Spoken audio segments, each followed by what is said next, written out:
休息翻嚟繼續節目時間咁啊，星期五呢個部分依然都會有我哋嘅健身教練長駐喺度嘅，Otto陳志健啦 ，Hello Otto。Hello，你好啊，我係長駐教練啊，係駐場教練，係啦，每個禮拜都會喺呢個時間出現，同大家一齊傾下偈啦，分享下嘅。做運動咧都必須噶啦，咁啊成日都係咁講，即係做運動有好多好處啊，起碼大家或者減肥啊，一啲實質上嘅體能好啲啊，追巴士冇咁攰嗰啲咧，大家都講咗好多啦。我哋今日講個新啲嘅。可以抵抗抑鬱喎，而家講到好似好犀利咁樣，即係做完運動覺得個人開心咗咯，嗰啲咁樣係啦。究竟係唔係嘅咧？尤其是係女性更加重要喎，咁樣。其實因為一做完運動咧，你個身體除咗即係你個肌力啊，或者你任何嘢都會慢慢去增加之外咧，其實成日都講嘅做完運動，你個皮質醇啊，同埋你嗰個即係皮質醇會多咗啊，跟住你個胺多酚其實都會多咗。咁呢兩樣嘢其實你個腦分泌上高佢會自然地幫你 relax 咗，同埋做完之後你會精神咗，同埋你會亢奮咗，其實會開心咗。整體上高你做完運動嘅，即係一個適當嘅適量嘅運動，其實你就好自然地，你會成個人會好 refresh 啊，同埋你會覺得好爽啊，即係好爽個感覺。其實就係因為個腦裡面分泌咗嗰兩樣嘢。OK，就係分泌咗啲嘅荷爾蒙啦，影響到你嘅心情，令到你個人咧就爽啲，咁咪輕鬆啲。咁但係咧而家咧就話咧有個研究就顯示咧。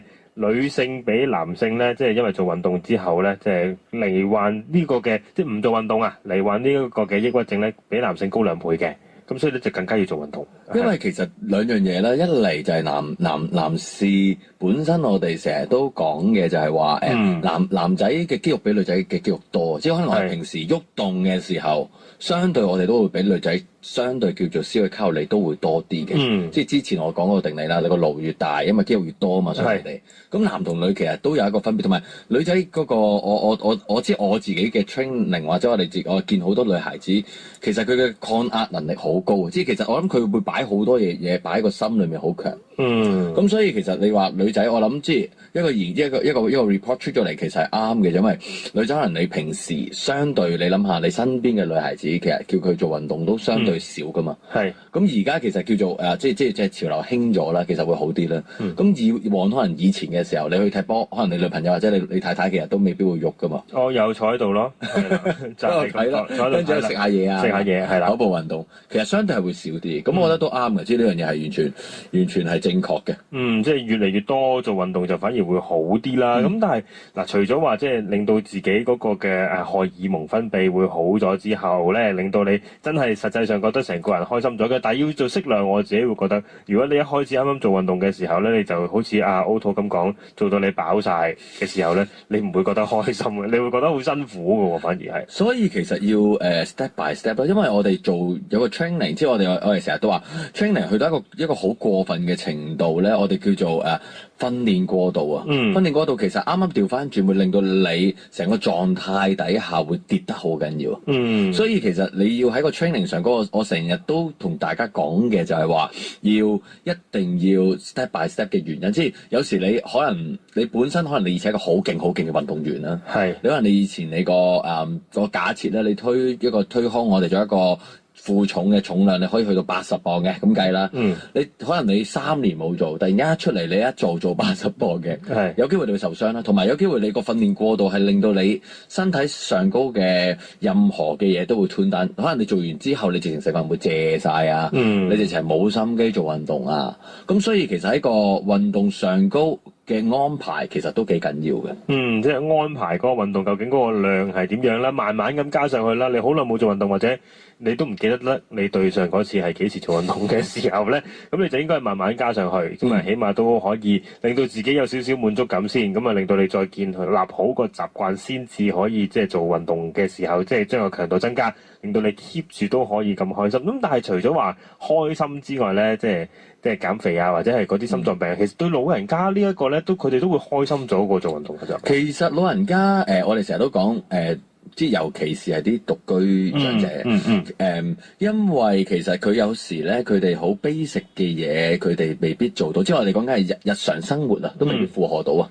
即係可能佢要踎低起身，或者有時可能係一啲以往一啲錯誤嘅動作咧，令到可能佢本身條腰椎已經其實唔係咁叻嘅啦。咁你再要 keep 住喺一啲唔啱嘅動作底下，跟住你再 keep 住長期都係咁樣勞損，其實佢哋一痛或者一整親嘅話，其實佢哋會跌得好快。所以我哋都建議其實老人家其實係一啲即係長者，我哋做運動嘅個量上高，我哋唔太要求佢做一啲好負重得好多嘅。反而老人家其實玩 rubber band 或者着緊帶，或者其實用翻自己本身嘅肌肉嘅重量去做一啲嘅 exercise， 其實已經足夠啊。因為其實我哋最簡單嘅就係搬嘢，搬嘢大部分我哋即係你睇可能你即係安全局佢哋有啲講啊，點樣踎低，點解要踎晒低成個人，蹲低咗收實個腹攞直先至抽高咧？因為其實佢係保護你個腰椎啊嘛。咁但係如果老人家，你都知老人家係我哋細個都係嫌方便，我哋都係就咁彎低身就攞噶啦嘛。彎低身嘅時候，其實個腰椎個受個壓力好大。咁咧老人家其實佢年紀大咗，其實個肌肉相對佢慢慢去遞減。跟住如果又係 keep 翻啲唔良好嘅動作底下，其實就會有危險咯。所以建議就係話，其實喺家居上高嘅佢哋做任何嘅動作，其實都要慢慢同佢哋去講翻一啲，即係改翻佢一啲以前一啲錯誤嘅姿勢，再去慢慢去加強翻某一啲嘅肌肉，即係可能係加強佢膊頭肌肉啊，或者腳啊、腿啊，或者腰腹嘅動作嘅肌肉，其實令到佢哋日常生活之中。佢可能佢本身做唔到嘅嘢，慢慢佢做到，其實個信心又大咗，同埋佢自己自身個開心都會令到佢自己佢會 keep 住去做運動咯。所以其實老人家你晨運其實已經好好㗎啦。咁但係就即係盡量老人家就慢，真係再慢啲咯。即係可能你話我哋45分鐘嘅老人家，可能係我哋講緊20分鐘到30分鐘慢慢去 start 上。當然唔好跑到喘得咁緊要啦，即係喺個心肺嗰個跳動度。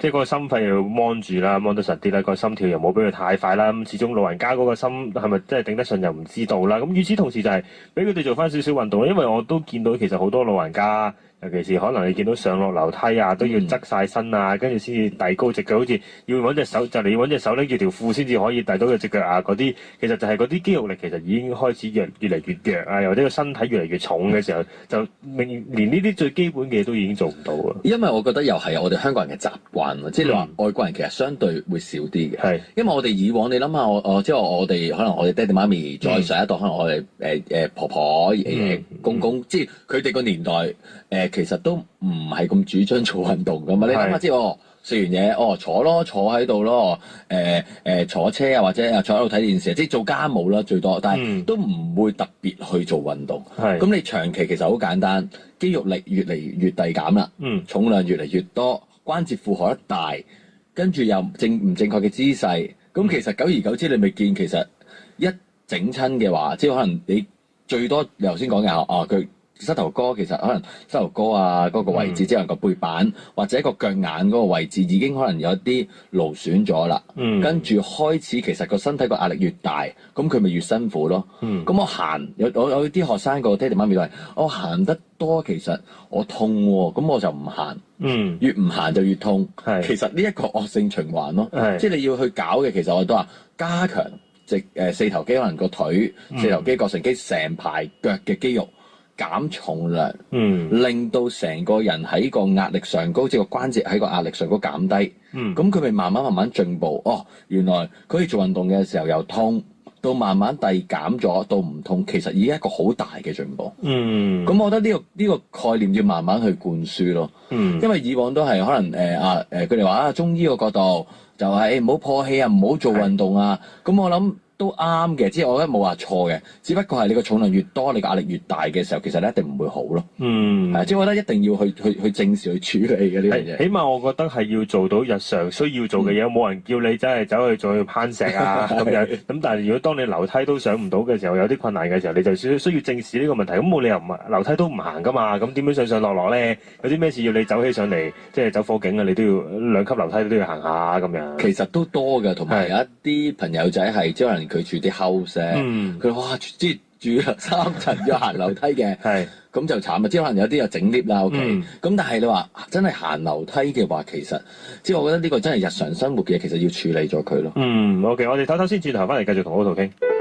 休息翻嚟之後就繼續同好圖傾偈啊！講緊咧就係老人家要做運動咧，起碼即係對於日常生活上邊嘅嘢咧，我唔係要即係繼續做運動健將。當然啦，如果你可以做運動健將，就梗係好啦。咁但係即係日常生活都開始出現問題啦，要行幾步路，唔好講行幾步路喘氣先，真係有機會要上落樓梯又唔係好做到，覺得膝頭哥有啲痛啊！又或者係要拎起隻腳都好似冇力咁啊，即係又或者上巴士都好似好困難咁樣，其實都需要正視呢一個問題。咁但係就係好似好到咁講，我有好多老人家都已經有做晨運噶啦喎，即係我啲走去揈下腿啊，落去同啲婆婆一齊吹下水啊、飲下茶嗰啲，就實有噶啦。咁好多都會有噶啦。嘅時候，喂，咁即係換句話說唔夠喎，其實個量上高，因為如果你話晨運嘅，其實等同於你行路。當然我哋都係講啦，運動其實個 concept 就係喐啫嘛，我之前講過。咁但係你話要個強度要加強嘅，其實係肌肉個強度咯。即係其實我哋如果我哋簡單啲嘅概念就係，如果我哋喺我哋健身室，我哋去做啞鈴訓練嘅，其實係一啲叫做肌肉訓練。咁你話老人家其實好簡單嘅，就可能係坐喺張凳仔度，咁我哋 keep 住隻腳90度。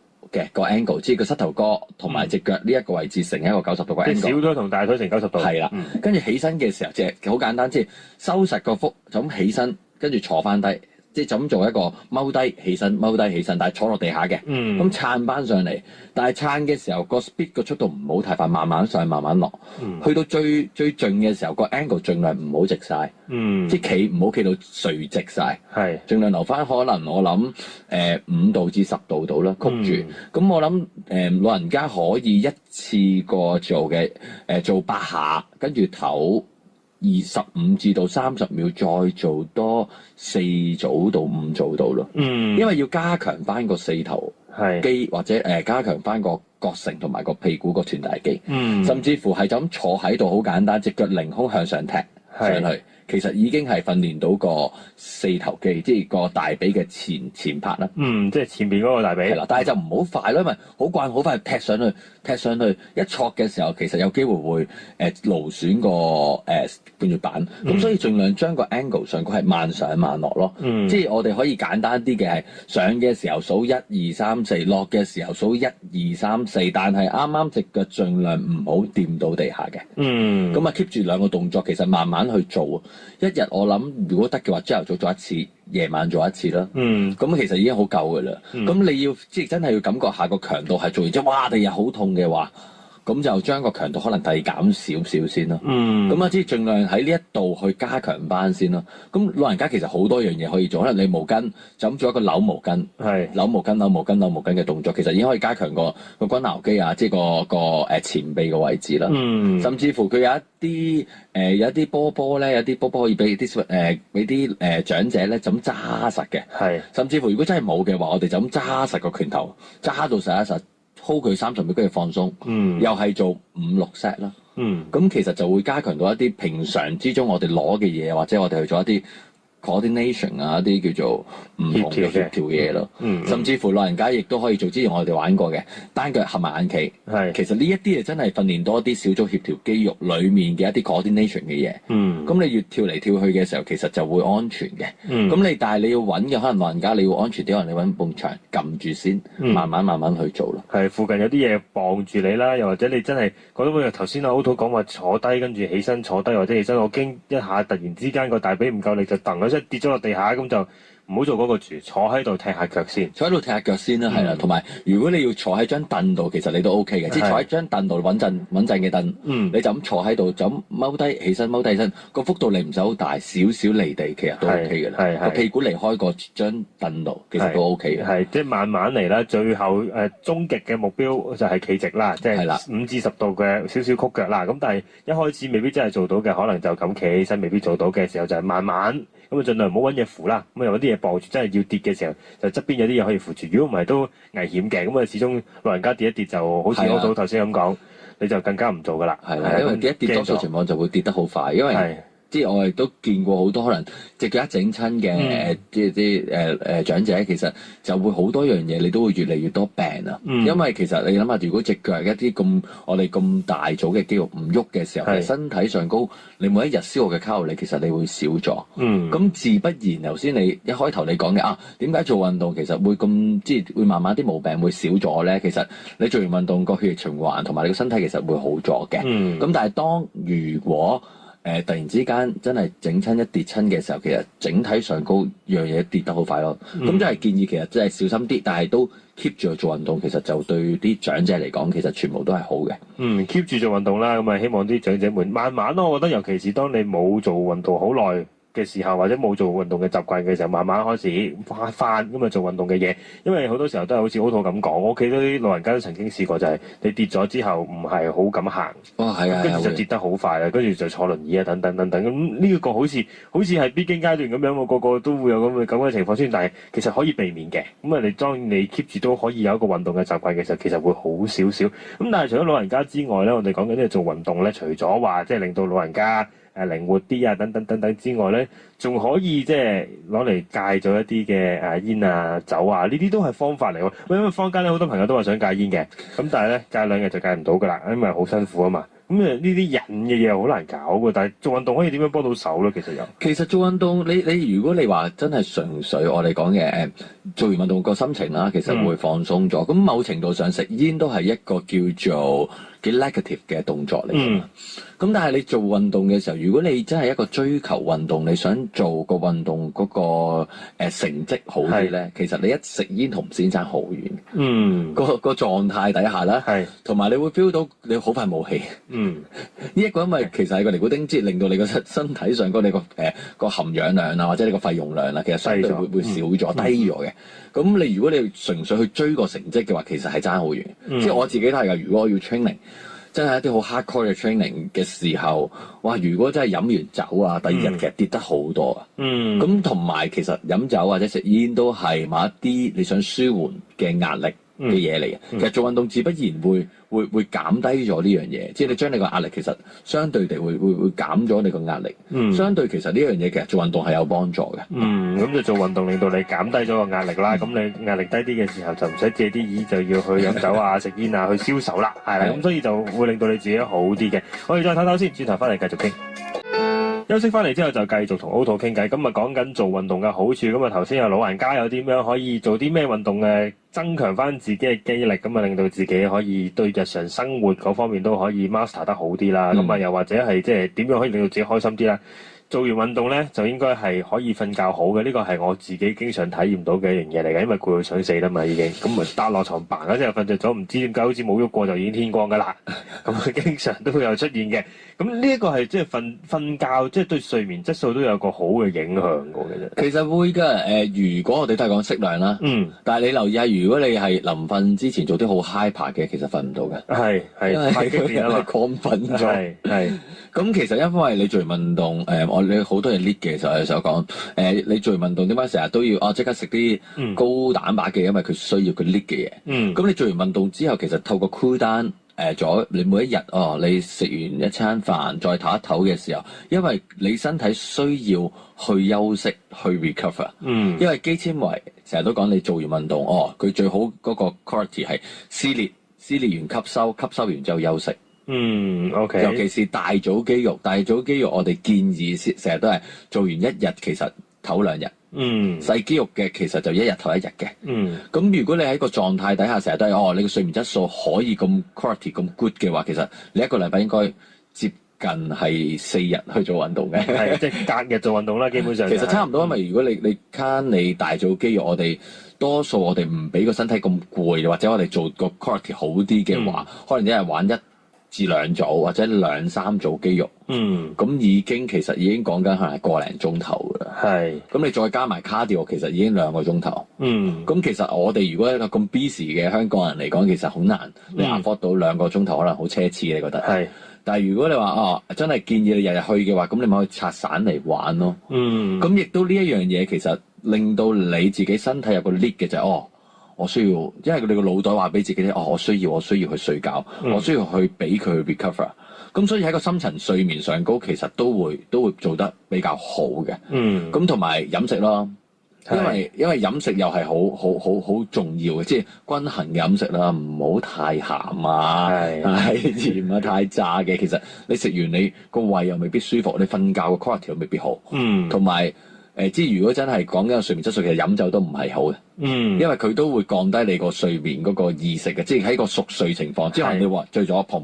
但係可能喺嗰個深層睡眠，嗰個唔係瞓咗，嗰個係冇反應嘅。咁個深層睡眠其實係少咗嘅。咁我哋即係最慳都係慳個深層睡眠啫嘛。即係話你一日瞓，有啲人瞓18個鐘頭，咁越瞓越攰嘅。因為你個深層睡眠你都未必去到好多，同埋你瞓得太多，你第二日你還噶嘛，你瞓唔到噶嘛。係瞓唔翻。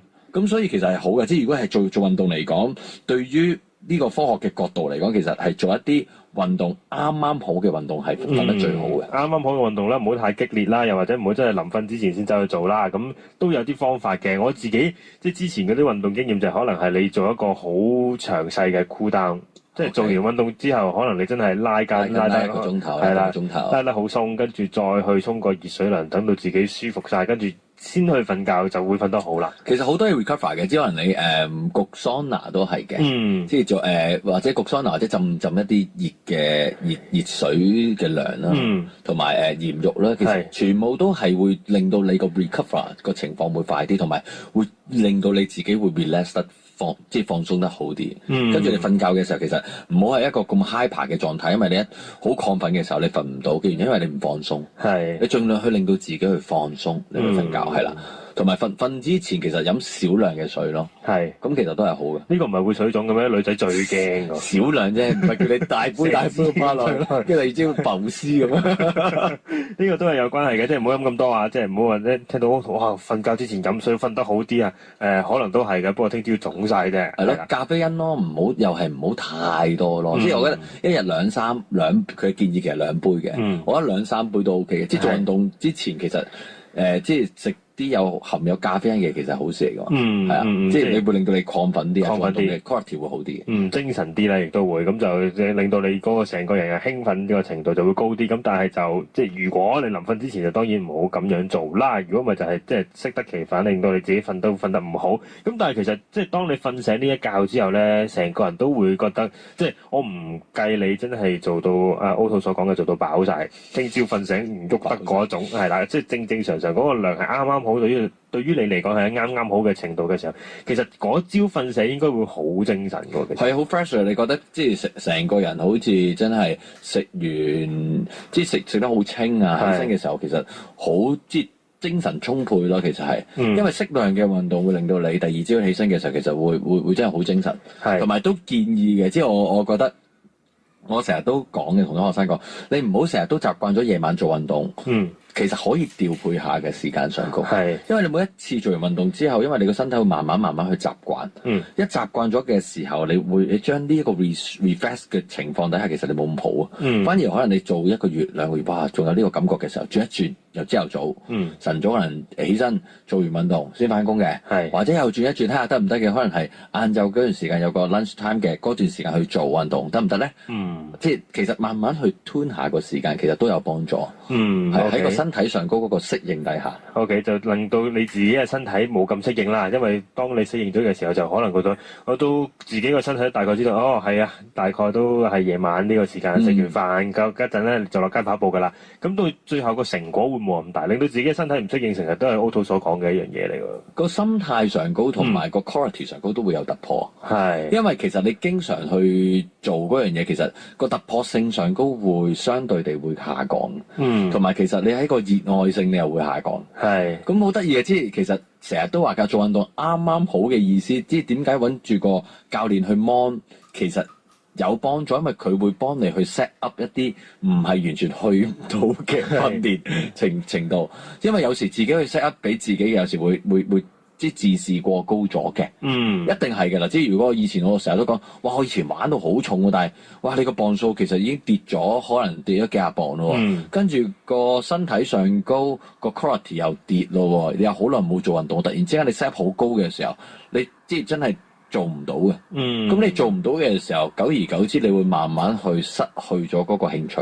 係，因為已經做唔到啦，咁啊就冇咗個動力繼續去做，因為都好似冇一個成功感俾自己咁樣，咁所以就應該要調教翻，即係因為當你個人輕咗嘅時候，理論上你推嗰個重量啊等等嘅嘢，其實應該係少咗噶嘛，有機會。正常嚟講係會少咗嘅，即係我而家同以前個磅數，我諗 at least 有接近80磅啦，輕咗80磅。推胸係，即係如果個 chest，我以前推胸好似推到接近400磅嘅，接近400磅。我而家我諗我推到